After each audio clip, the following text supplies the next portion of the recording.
Picture this: you're planning the perfect visit to reconnect with a place that holds painful memories. You want to show respect, make amends, and build bridges. You hire the best advisors, plan every detail, and prepare speeches that sound meaningful. But what happens when your perfectly planned visit reveals just how disconnected you really are from the people you're trying to reach? In October 2023, King Charles III and Queen Camilla embarked on what was supposed to be a triumphant return to Kenya, a country where Charles's mother became queen 70 years earlier, but also a nation that carried deep scars from British colonial rule. The royal couple arrived with the best intentions, carefully crafted apologies, and a schedule designed to show their commitment to modern partnership. Yet somehow, despite all the planning, protocol, and preparation, their 4-day visit became a masterclass in how good intentions can miss the mark when you're looking at the world through palace windows.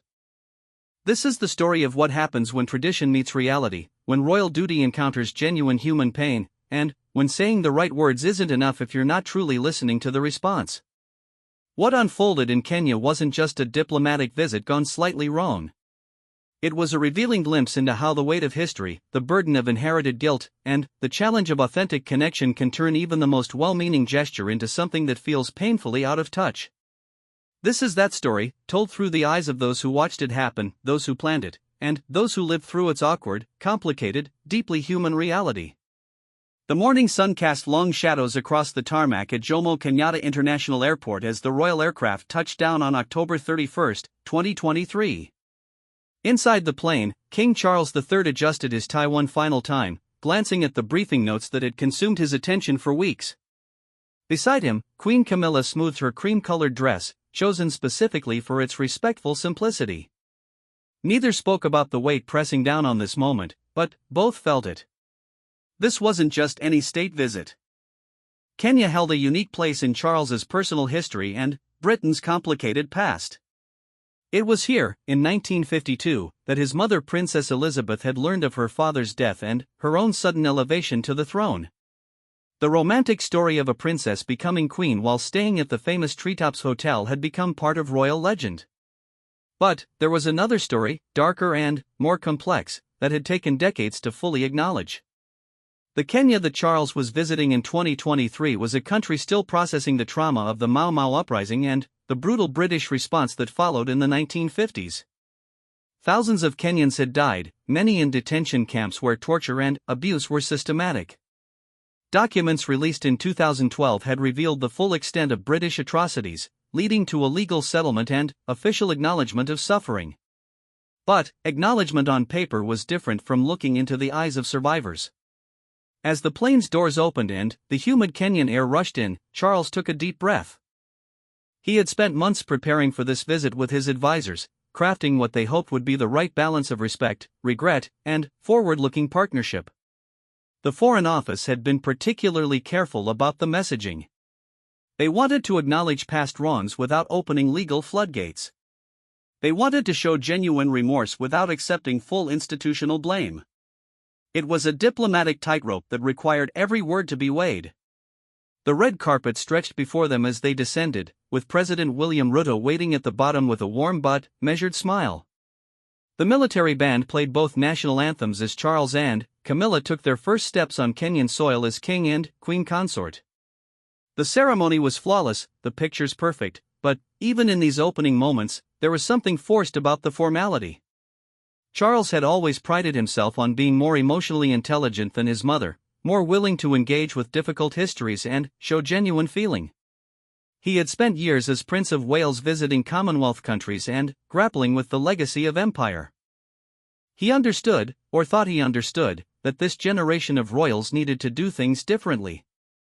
The old model of dignified silence and imperial nostalgia was no longer sustainable. But understanding intellectually and feeling emotionally were different things. As the motorcade wound through Nairobi's streets toward the State House, Charles watched the crowds through bulletproof glass. Some waved enthusiastically, caught up in the excitement of a royal visit. Others stood silently, their faces unreadable. A few held signs that spoke of justice and reparations. The message was mixed, complex, human in a way that briefing papers could never capture. The State House dinner that evening was a carefully orchestrated affair. Charles sat between President Ruto and First Lady Rachel Ruto, engaging in the kind of polite conversation that state visits demanded. The menu balanced British and Kenyan influences, the guest list represented Kenya's political and cultural elite, and the speeches hit all the expected notes about partnership and shared values. But it was in the private moments, between the formal events, that the real story began to emerge. When Charles met with representatives of veterans' organizations, when he shook hands with elderly Kenyans who had lived through the independence struggle, when he looked into eyes that held memories of pain his own family had inherited, the carefully planned words suddenly felt inadequate. One elderly man, a Mau Mau veteran named Samuel Durangu, had been invited to a private reception. He had spent years in a British detention camp, enduring treatment that would later be classified as torture. When he shook Charles's hand, he looked directly into the king's eyes and said quietly, "Your Majesty, we have waited a long time for someone to truly see us." Charles felt something shift in that moment, a recognition that this visit was about more than diplomacy or damage control. The royal couple retired to their guest quarters that first night with a growing awareness that the next 3 days would test them in ways they hadn't anticipated.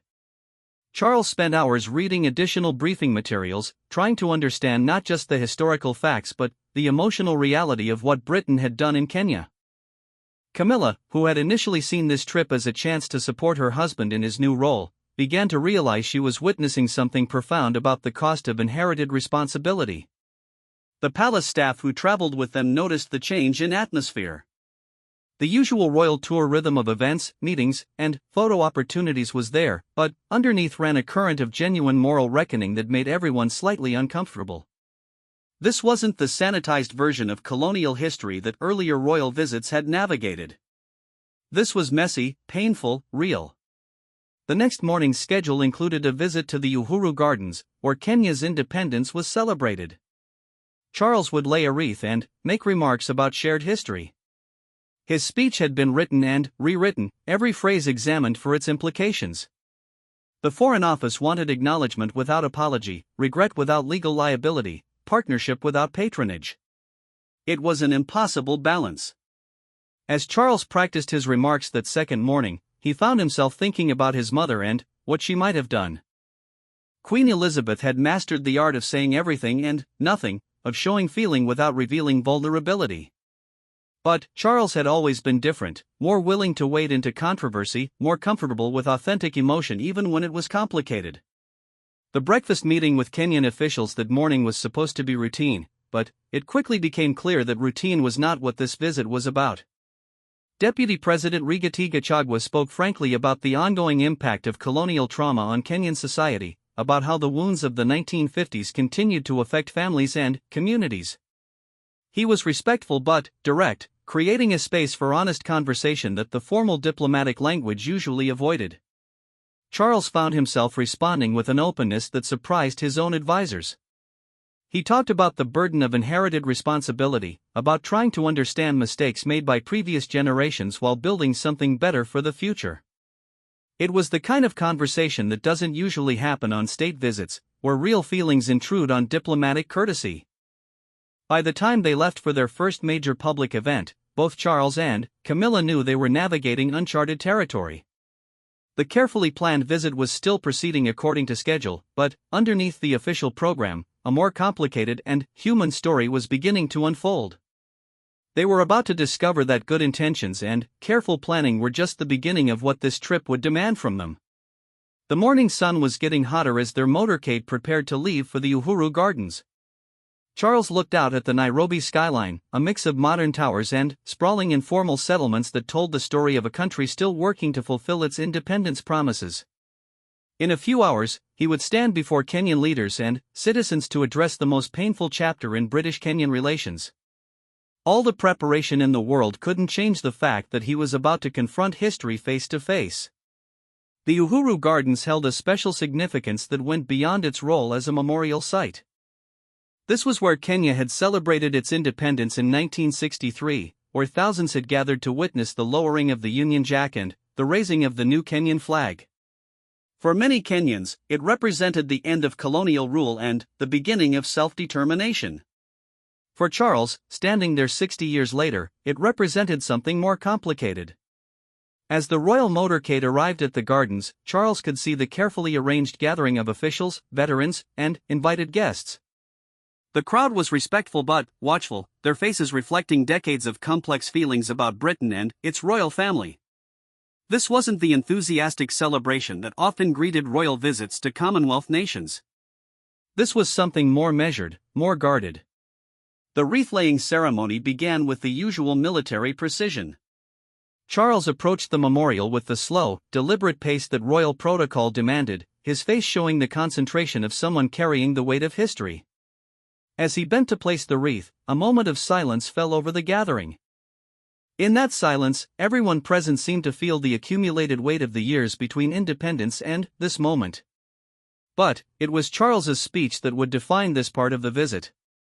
Standing at a podium under the African sun, looking out at faces that represented both Kenya's colonial past and its independent future, he began to deliver words that had been crafted through weeks of careful consideration. The wrongful acts committed during the period of the emergency were abhorrent and unjustifiable, Charles said, his voice carrying across the gardens. There is no excuse for the acts of violence, brutality and torture that took place during that time. We must acknowledge the wrongs which were done, and the pain and suffering that were caused. The words were strong, stronger than many had expected from a royal speech. Charles was explicitly acknowledging British wrongdoing, using terms like abhorrent and unjustifiable that went beyond diplomatic language. For a moment, it seemed like this might be the meaningful apology that many Kenyans had hoped for. But then came the careful qualifications, the diplomatic hedging that revealed the limitations of what even well-intentioned words could accomplish. Charles spoke of regret rather than apology, of wrongful acts rather than systematic policy, of individual suffering rather than collective injustice. Each phrase had been vetted by lawyers and diplomats, designed to acknowledge pain without accepting legal responsibility. In the audience, Samuel Narango, the Mau Mau veteran who had spoken with Charles the previous evening, listened with the attention of someone who had waited decades for this moment. He appreciated the king's words, recognized their significance compared to previous royal statements, but also felt the careful distance they maintained. This was acknowledgement, but it wasn't the full reckoning he had hoped for. President Ruto responded with his own speech that walked a similar diplomatic line, thanking Charles for his words while noting that the conversation about our shared history is far from over. It was a polite way of saying that words, however, well intended, were just the beginning of what true reconciliation would require. After the formal ceremony, Charles and Camilla moved through the crowd, shaking hands and speaking briefly with veterans and their families. These conversations, captured by photographers but largely unheard by the broader public, revealed the gap between official acknowledgement and personal healing. One elderly woman, Grace Wanjiru, had lost her husband in a detention camp in 1954. When she met Charles, she spoke quietly about decades of poverty and struggle after her husband's death, about raising children alone while the colonial government offered no support or compensation. Charles listened intently, his face showing genuine emotion, but what could he really say? "I'm sorry for your loss" felt inadequate for suffering that had shaped an entire life. The afternoon brought a visit to the Karen Blixen Museum, a choice that seemed increasingly problematic as the day wore on. The museum, dedicated to the Danish author who wrote about colonial Kenya in Out of Africa, represented exactly the kind of romanticized colonial narrative that many Kenyans were trying to move beyond. The decision to include it in the royal itinerary suggested a tone deafness that undermined the morning's more serious acknowledgments. As Charles and Camilla toured the museum, admiring Blixen's furniture and hearing stories about colonial social life, the contrast with the morning's events became stark. Here were the privileged lives of white settlers being celebrated, while the suffering of the African majority remained largely invisible. It was the kind of disconnect that made many Kenyans feel that Britain still didn't fully understand its colonial legacy. The evening state banquet at the State House was supposed to be the highlight of the visit, a celebration of modern Kenya-Britain friendship built on mutual respect and shared values. The guest list included Kenya's political elite, business leaders, and cultural figures, all dressed in their finest attire for an evening of diplomatic pageantry. Charles's banquet speech attempted to weave together the day's themes of acknowledgement and partnership. He spoke of Kenya's extraordinary journey since independence, of the creativity and resilience of its people, of Britain's desire to support Kenya's continued development as an equal partner rather than a former colonial master. But, even as he spoke these words, the very setting undermined their authenticity. The State House itself was a colonial-era building, its grand rooms designed to project British power and prestige. The formal protocols being followed were inherited from the colonial administration. The elaborate dinner service, the military ceremonies, the hierarchical seating arrangements, all echoed the very imperial structures that had enabled the abuses Charles had acknowledged that morning. Wanjiku Kabira, a prominent Kenyan academic and women's rights activist who attended the banquet, later reflected on the evening's contradictions. His Majesty spoke beautiful words about partnership and equality, she said. But, we were sitting in a room that was designed to make Africans feel small, following protocols that were created to reinforce British superiority. The irony was hard to ignore. The conversation at Charles's table during dinner revealed more of these complications. When Kenyan officials spoke about ongoing development challenges, about poverty and inequality that had roots in colonial economic structures, Charles responded with genuine interest and concern. But, his suggestions often reflected a fundamental misunderstanding of how colonial history continued to shape contemporary problems. When Charles suggested that British investment and expertise could help address these challenges, several Kenyan guests exchanged glances. The idea that Britain could solve problems it had helped create struck many as missing the point entirely. What Kenya needed wasn't more British leadership, but space to develop its own solutions without the burden of inherited colonial structures. Camilla, who had been quieter during the visit's more politically charged moments, found herself in conversations about education and women's empowerment that felt more authentic. Her genuine interest in these issues, uncomplicated by direct historical baggage, seemed to connect more naturally with her Kenyan counterparts. But, even these interactions highlighted how much of the visit's potential for real connection was hampered by the weight of institutional history. As the evening wound down and the royal couple prepared to return to their quarters, both were processing a day that had gone according to plan while somehow feeling fundamentally off track. Charles had delivered the speech his advisors had crafted, acknowledged British wrongdoing in stronger terms than any previous monarch, and engaged with Kenyan leaders as equals. But, the response felt muted, complicated, incomplete in ways that formal diplomacy couldn't address. The local media coverage that night reflected these complications. Headlines praised Charles's acknowledgement of colonial abuses while questioning whether words alone were sufficient. Editorial writers noted the significance of a British monarch addressing this history directly, while also pointing out the careful limitations of what he had actually said. On social media, young Kenyans were less diplomatic. Many expressed frustration with what they saw as performative acknowledgement that fell short of meaningful action. Others questioned why the royal visit was receiving so much attention when Kenya faced pressing contemporary challenges that had little to do with colonial history. As Charles lay in bed that night, reading press clippings and social media summaries prepared by his staff, he began to understand that good intentions and carefully crafted words were not enough. The gap between official acknowledgement and genuine healing was wider than he had anticipated, and the remaining days of the visit would test whether any bridge could span that distance. Outside his window, Nairobi continued its nightly rhythm, a modern African city pursuing its own path forward. The question that hung over the visit was whether Charles and Camilla could find a way to support that journey without trying to lead it, to show respect without seeking credit, to acknowledge the past while staying out of the way of the future. The third day of the visit brought what palace planners had hoped would be lighter, more positive programming. Instead of grappling with historical trauma, Charles and Camilla would visit development projects, meet with young entrepreneurs, and celebrate Kenya's modern achievements. It was meant to show that the relationship between Britain and Kenya could be about the future, not just the past. But reality proved more complicated than the schedule suggested. The morning began at a technology hub in Nairobi's growing innovation district. Charles, who had long been interested in sustainable development and environmental issues, was genuinely excited to meet young Kenyan entrepreneurs working on solutions for agriculture, healthcare, and education. The energy in the room was infectious as startup founders demonstrated their apps and explained their business models. But, even in this forward-looking environment, the weight of history intruded. When Charles asked about funding challenges, several entrepreneurs mentioned the difficulty of accessing international investment without connections to established networks that still largely excluded African innovators. When he inquired about scaling their solutions across Africa, they spoke about infrastructure gaps that had roots in colonial economic structures designed to extract resources rather than build local capacity.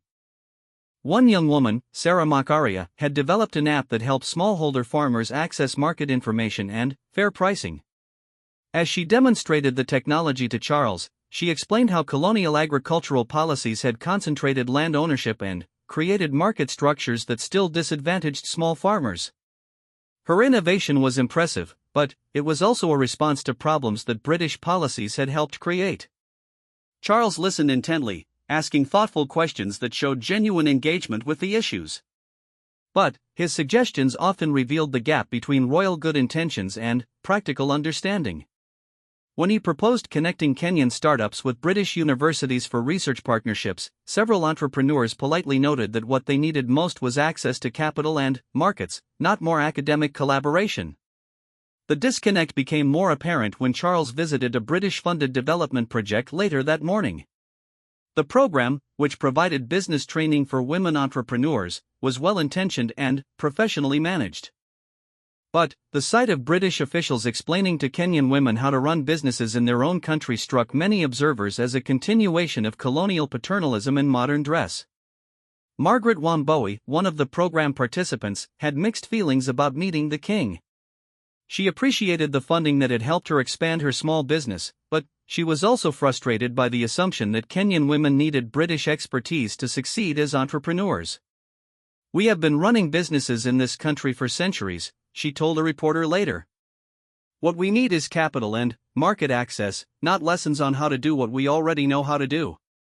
Charles seemed oblivious to these underlying tensions, praising the program as an example of how Britain could support Kenya's development as an equal partner.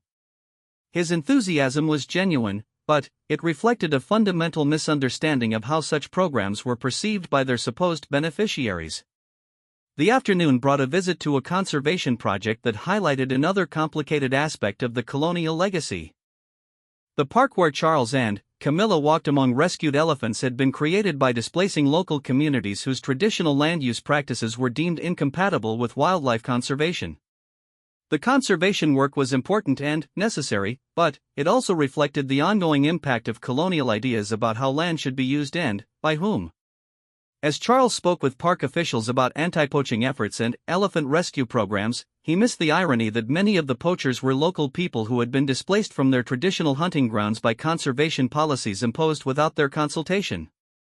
His genuine concern for wildlife conservation, inherited from his mother and developed through decades of environmental activism, blinded him to the human costs of the conservation model he was celebrating. The disconnect between royal intentions and local reality became even more apparent during a cultural performance organized for the royal couple's entertainment. Traditional dancers from various Kenyan communities performed in elaborate costumes, displaying the kind of colorful African culture that royal visits typically celebrated.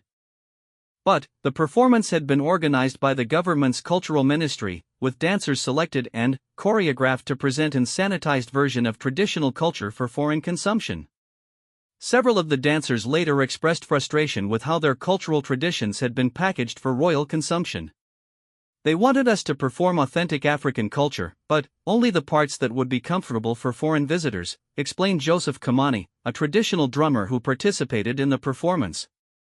"We couldn't include songs about resistance or struggles for land rights because that would be too political for a royal visit." Charles and Camilla watched the performance with apparent enjoyment, clapping along with the drums and praising the dancers' skill.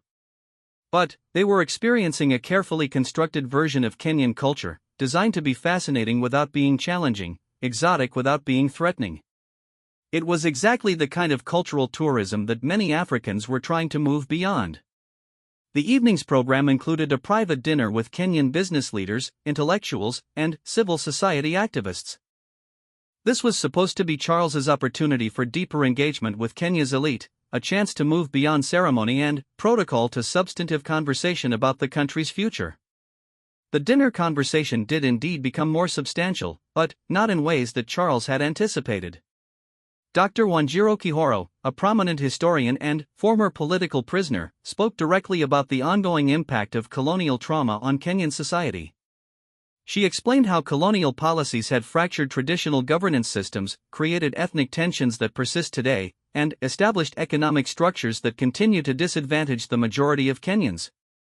Charles listened respectfully, but his responses revealed how little he truly understood about the depth and complexity of these ongoing challenges. When he suggested that Kenya had made remarkable progress since independence, Dr. Kihoro gently pointed out that much of what looked like progress to outside observers masked persistent inequalities and social tensions that had roots in colonial policies. The conversation became even more uncomfortable when Professor Maisara Mugo, a renowned poet and activist, spoke about the psychological impact of colonialism on African identity and self-perception. She explained how colonial education and cultural policies had taught Africans to see themselves and their traditions as inferior, creating wounds that formal independence couldn't heal. Charles attempted to engage with these ideas, but his frame of reference remained fundamentally limited by his own position and experience. When he spoke about the importance of cultural pride and traditional knowledge, his words carried the irony of someone whose ancestors had spent decades systematically undermining exactly those things. The most revealing moment came when Boniface Mwangi, a prominent activist and photojournalist, asked Charles directly what he personally was prepared to do to address the ongoing legacy of colonialism beyond expressing regret and funding development programs. The question hung in the air, creating a silence that revealed the fundamental limitations of what a royal visit could accomplish. Charles's response was thoughtful but ultimately inadequate. He spoke about his commitment to supporting Kenya as an equal partner, about using his platform to promote African voices and perspectives, about ensuring that future generations learn the full truth about colonial history. But Mwangi's question had exposed the reality that personal good intentions, however genuine, couldn't address structural problems that required systematic change. As the dinner wound down, many of the Kenyan guests felt a mixture of appreciation and frustration. They recognized Charles's genuine attempt to engage with difficult issues, his willingness to listen to uncomfortable truths, his obvious discomfort with some aspects of his inherited position.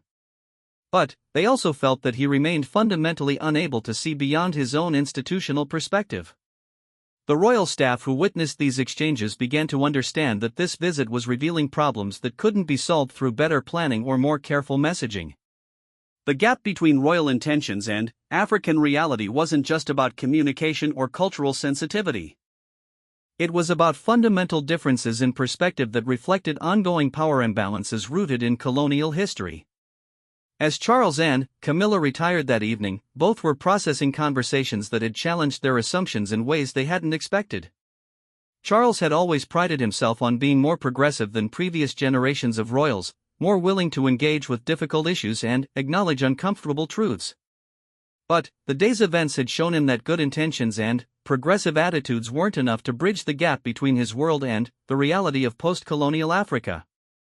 Camilla, who had initially approached this visit as a supportive spouse fulfilling her role as queen consort, found herself grappling with questions she had never seriously considered.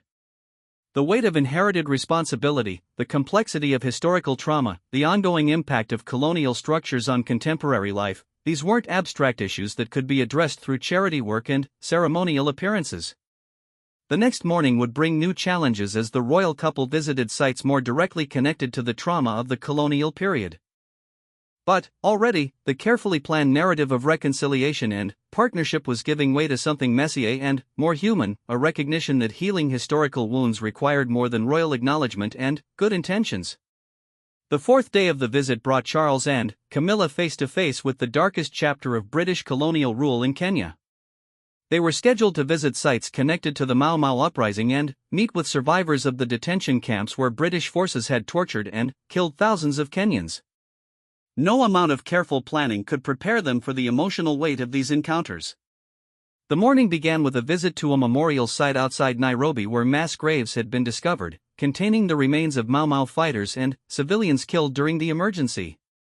The site was simple, marked only by a small monument and surrounded by the kind of scrubland that covered much of central Kenya. But, for the people gathered there, it represented something sacred, a place where their ancestors' suffering was finally being acknowledged. Among the waiting crowd was Peter Mwigai, whose grandfather had been killed in 1954 and buried in a mass grave that had only been officially recognized in 2021. He had waited 3 hours for the royal visit, not out of excitement but out of a sense of duty to his grandfather's memory. When Charles approached him, Mwigai looked directly into the king's eyes and said simply, "My grandfather was buried here like an animal. Today, a king stands where his body lies." The words hit Charles with unexpected force. This wasn't the diplomatic language he had grown accustomed to over decades of royal engagements. This was raw, human truth that cut through all the carefully crafted messaging about partnership and reconciliation. Charles stood silently for a moment, seeming to grasp for the first time the full weight of what his visit represented for people like Mwigai. Charles's response was uncharacteristically emotional. "I am deeply sorry for what happened to your grandfather and your family," he said, his voice carrying a weight that surprised even his own staff. "No one should have suffered as your grandfather did. No family should carry such pain across generations." The words weren't in any prepared script, and they went further than any previous royal statement about colonial abuses. But, even as Charles spoke from genuine emotion, the limitations of individual sympathy in the face of systematic injustice became apparent. Mwigai nodded respectfully but, then, asked, "Your Majesty, what will you do to ensure that our children learn the truth about what happened here? What will you do to make sure that Britain never forgets what it did in Kenya?" The questions hung in the air, exposing the gap between personal regret and institutional accountability. The visit to the memorial site was followed by a meeting with a group of Mau Mau veterans and survivors of the detention camps. The meeting took place in a community center in Kiambu, about an hour outside Nairobi, where many of the survivors lived in poverty despite the legal settlement Britain had paid in 2013. The contrast between the royal motorcade and the modest surroundings highlighted the ongoing inequalities that colonial history had helped create. Inside the community center, Charles and Camilla sat in a circle with about 20 elderly Kenyans, most of them in their 80s and 90s, some of them the last living witnesses to events that had been denied or minimized for decades. The formal nature of royal encounters was abandoned in favor of something more intimate and immediate. Jane Muthoni, who had been detained at the Kamatai camp where women were subjected to particularly brutal treatment, spoke with a clarity that belied her age. She described being separated from her children, beaten for refusing to renounce her oath to the Mau Mau, and subjected to sexual violence that British officials had systematically covered up. As she spoke, Charles's face showed a mixture of horror and shame that his staff had rarely seen. "I was 19 when they took me," Muthoni continued. "I am 91 now. I have lived most of my life with these memories, waiting for someone to acknowledge what was done to us." She looked directly at Charles. "Today you acknowledge it. But, acknowledgement doesn't give me back the children I lost, the years I lost, the dignity they tried to take from me." Camilla, who had been largely silent during the more politically charged aspects of the visit, found herself deeply moved by Muthoni's story. She reached out spontaneously to take the elderly woman's hand, a gesture that broke royal protocol but somehow felt more appropriate than any formal response. "I cannot imagine the strength it took to survive what you endured," Camilla said softly. "Thank you for sharing your story with us." The conversation continued with other survivors sharing their experiences. Charles listened with an intensity that seemed to surprise even him, asking questions that showed he was genuinely trying to understand rather than simply fulfill a diplomatic obligation. When one veteran described watching friends die in detention from beatings and neglect, Charles asked, "How do you find the strength to forgive? How do you move forward with such memories?" The veteran, Samuel Kiprotic, smiled sadly. "Your Majesty, who said anything about forgiveness? We survive because we must. We tell our stories because they must be told. But, forgiveness? That is something different. That requires more than words and more than one day of listening." The exchange highlighted one of the fundamental misconceptions that had shaped the royal visit. Charles and his advisors had approached the trip with the assumption that acknowledgement plus time would lead naturally to forgiveness and reconciliation. But, the survivors made it clear that healing was a much more complex process that couldn't be rushed or managed through royal diplomacy. After the formal meeting, Charles and Camilla spent time walking through the community, visiting the small homes where many of the veterans lived. The poverty was stark, elderly people who had fought for Kenya's independence living in conditions that reflected decades of marginalization and neglect. The legal settlement from Britain had provided some compensation, but it hadn't addressed the systematic exclusion that many veterans faced in independent Kenya. One veteran, Joseph Kibathi, invited Charles into his small house, a two-room structure with a corrugated iron roof and no running water. As they sat on plastic chairs in the tiny front room, Kibathi explained how veterans like him had been doubly marginalized, first by the British colonial government that had detained and tortured them, then by the Kenyan government that had viewed them with suspicion after independence. "We fought for freedom," Kibathi said, "but when freedom came, we were forgotten." The politicians who became leaders after independence didn't want to remember the ugly parts of the struggle. They wanted to move forward without looking back. So we became invisible. Charles listened with growing understanding that the legacy of colonial violence extended far beyond the immediate physical and psychological trauma. The most difficult moment of the day came when Charles met with Mary Wanjiku, whose husband had died in the Ola Camp massacre of 1959, one of the most notorious incidents of the emergency period. British guards had beaten 11 detainees to death for refusing to work, an event that had shocked the British public when news finally reached London and contributed to the decision to end the emergency. Wanjiku had been 22 when her husband was killed, left to raise 4 children alone with no support from either the colonial government or the traditional systems that detention and displacement had destroyed.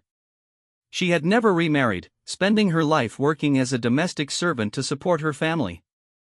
Now 86, she lived with her daughter in a small house that the legal settlement had helped to improve, but the decades of struggle had taken their toll. When Charles expressed his sorrow for her loss, Wanjiku responded with a dignity that was both gracious and challenging. "Your Majesty," she said, "I appreciated the money from the settlement. It helped my children's children.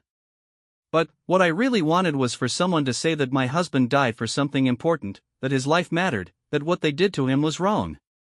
She paused, looking directly at Charles. "Today you have said that. But I am 86 years old. I have waited 64 years to hear a King of England say my husband's life mattered." The weight of that statement settled over the room like a physical presence. Charles sat silently for several moments, seeming to process the full implications of what Wanjiku had said. When he finally spoke, his voice was thick with emotion. "Your husband's life did matter, Mrs. Wanjiku. What happened to him was evil and inexcusable. I am sorry it has taken so long for someone in my position to say that to you." As the royal couple prepared to leave the community center, the assembled veterans and survivors gathered for a final farewell. There was none of the usual royal departure ceremony, no formal lines, no protocol, no orchestrated photo opportunities. Instead, there was something more human and immediate. Several of the elderly veterans embraced Charles, something that would have been unthinkable in any other royal context. But, even in these moments of genuine human connection, the limitations of what the visit could accomplish remained apparent. Charles was leaving the next day to return to his life of privilege and ceremony, while the veterans would remain in their modest circumstances, carrying memories that acknowledgement alone could not heal. The evening brought a private dinner at the State House that was meant to be a celebration of the visit's achievements, but the mood was subdued. Charles barely touched his food, still processing the day's encounters. When President Ruto asked how he was feeling, Charles responded with unusual candor. "I feel like I understand for the first time what we really did here," he said. "And I feel like understanding, however important, is not nearly enough." That night, as Charles lay awake in his guest quarters, he found himself thinking not about the speeches he had given or the official meetings he had attended, but about the faces of the people he had met that day. Jane Muthoni's eyes as she described her detention. Peter Muigai standing over his grandfather's grave. Mary Wanjiku waiting 64 years to hear a king acknowledge her husband's life. These were the images that would stay with him long after the royal visit had ended and the diplomatic assessments had been filed away. The final day of the visit arrived with a mix of relief and melancholy that surprised everyone involved. What had begun as a carefully choreographed diplomatic exercise had become something far more complex and emotionally demanding than anyone had anticipated.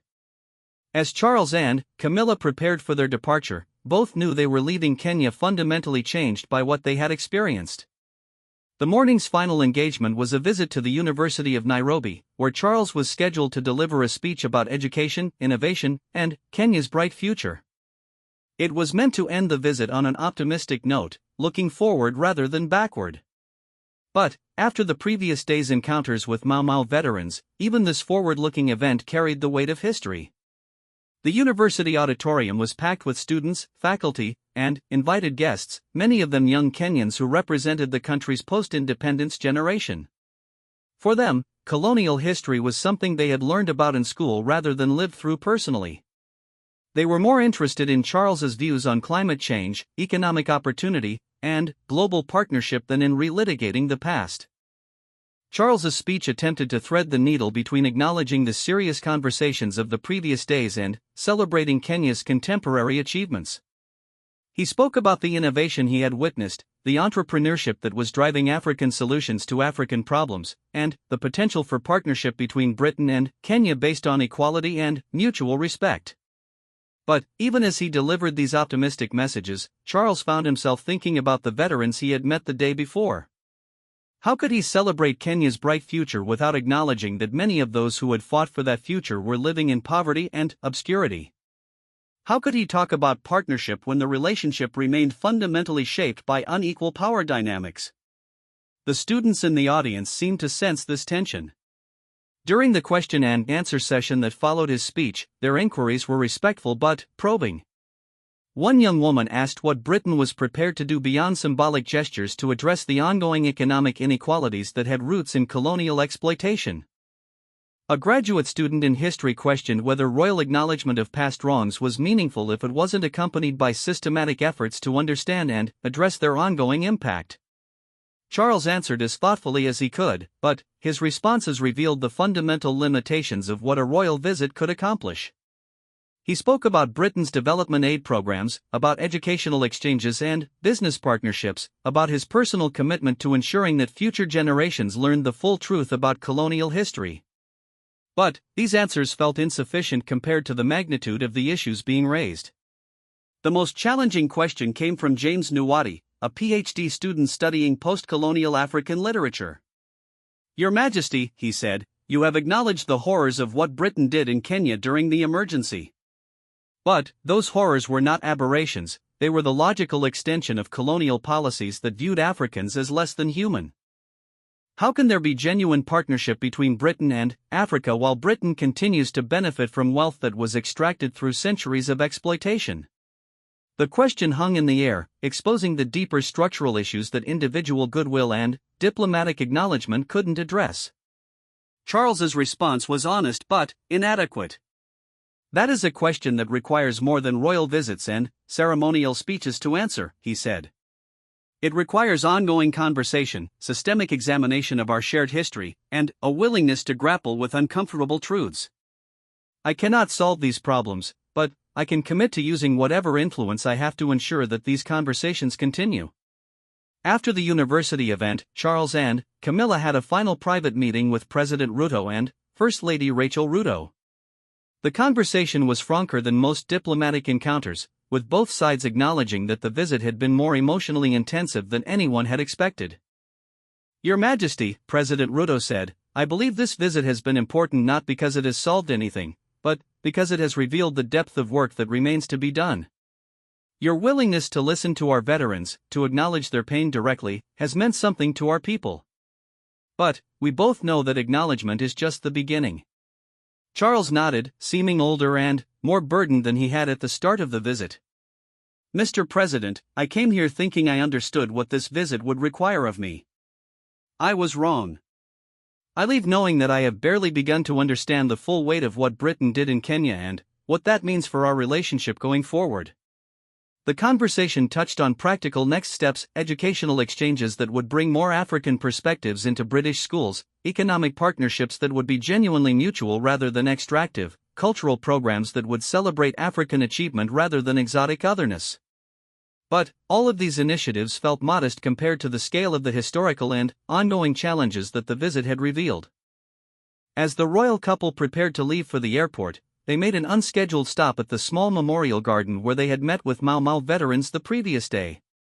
Charles had requested the stop, wanting to pay his respects one final time to the people whose stories had affected him so deeply. Several of the veterans were waiting, having somehow learned about the unscheduled visit. Jane Muthoni, the elderly woman who had survived detention at Kamatai camp, approached Charles with a small gift, a traditional Kikuyu bracelet that her grandmother had made. "For remembering," she said simply, placing it in his hands. Charles accepted the gift with obvious emotion, struggling to find words that seemed adequate to the moment. "I will remember," he said finally. "I promise you that I will remember, and I will try to ensure that others remember too." It was a modest promise, but it carried the weight of genuine commitment. The farewell at Jomo Kenyatta International Airport was subdued compared to the arrival ceremony 4 days earlier. The same officials were there, the same protocols were followed, but the atmosphere was different. The careful diplomatic language was still present, but underneath it lay a shared recognition that something significant had happened, even if no one was quite sure what. In his departure remarks, Charles spoke about leaving Kenya with a deeper understanding of our shared history and a renewed commitment to building a relationship based on truth, respect, and genuine partnership. The words were diplomatic, but they carried an emotional weight that hadn't been present in his arrival statements. As the royal aircraft lifted off from Nairobi, Charles and Camilla sat in relative silence, both processing experiences that had challenged their assumptions and expanded their understanding. The carefully planned visit had accomplished its basic diplomatic objectives: acknowledgement of colonial abuses, commitment to ongoing partnership, positive engagement with Kenyan leaders. But it had also revealed the limitations of what royal diplomacy could achieve in the face of historical trauma and ongoing structural inequalities. The British media coverage of the visit was generally positive, praising Charles for his frank acknowledgement of colonial abuses and his genuine engagement with difficult historical questions. Editorial writers noted the significance of a British monarch addressing the Mau Mau period directly, and diplomatic correspondents highlighted the strengthening of Kenya-Britain relations. But the Kenyan response was more complex. While many appreciated Charles's willingness to listen to veterans and acknowledge their suffering, others questioned whether royal sympathy was sufficient to address the ongoing legacy of colonial exploitation. Young Kenyans on social media were particularly critical, noting that acknowledgement without systematic change was ultimately just another form of British exceptionalism. Perhaps the most perceptive commentary came from Dr. Wanjiro Kihoro, the historian who had attended the private dinner with Charles. "His Majesty clearly came to Kenya with good intentions," she wrote in a subsequent newspaper column. "He left with a better understanding of the complexity of our shared history." But good intentions and better understanding, while important, are not enough to address structural problems that require systematic change. For Charles personally, the visit represented a profound learning experience that would influence his approach to his royal role going forward. In subsequent speeches and engagements, he would speak more directly about the need to confront historical truths, even when they were uncomfortable. He would advocate for educational programs that included African perspectives and colonial history. He would push for development partnerships that emphasized African leadership rather than British expertise. But he would also carry with him a deeper understanding of the limitations of his position. The faces of the Mau Mau veterans, the stories of suffering and survival, the ongoing impact of colonial policies on contemporary Kenya, these realities had shown him that individual goodwill, however genuine, could not bridge gaps created by centuries of systematic oppression and exploitation. Camilla, who had initially approached the visit as a supportive spouse fulfilling ceremonial duties, found herself grappling with questions about inherited responsibility and the weight of institutional history.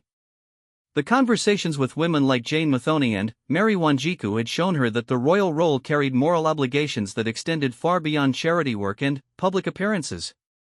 In the weeks that followed, both Charles and Camilla would find themselves thinking about Kenya more than they had anticipated. The visit had been successfully completed, the diplomatic objectives had been met, and the media coverage had been largely positive. But the human encounters, the elderly veterans, the poverty, the ongoing struggles, the dignity in the face of historical trauma, these elements had left marks that formal assessment couldn't measure. The visit to Kenya had been perfectly planned in every technical sense. The logistics had worked flawlessly, the security had been seamless, and the diplomatic protocols had been followed precisely. But it had also revealed the fundamental tension between royal duty and human reality, between institutional limitations and moral obligations, between acknowledging the past and addressing its ongoing impact. In the end, Charles and Camilla's visit to Kenya stood as a reminder that some conversations, once begun, cannot be easily concluded. Some acknowledgments, once made, create obligations that extend far beyond ceremonial occasions.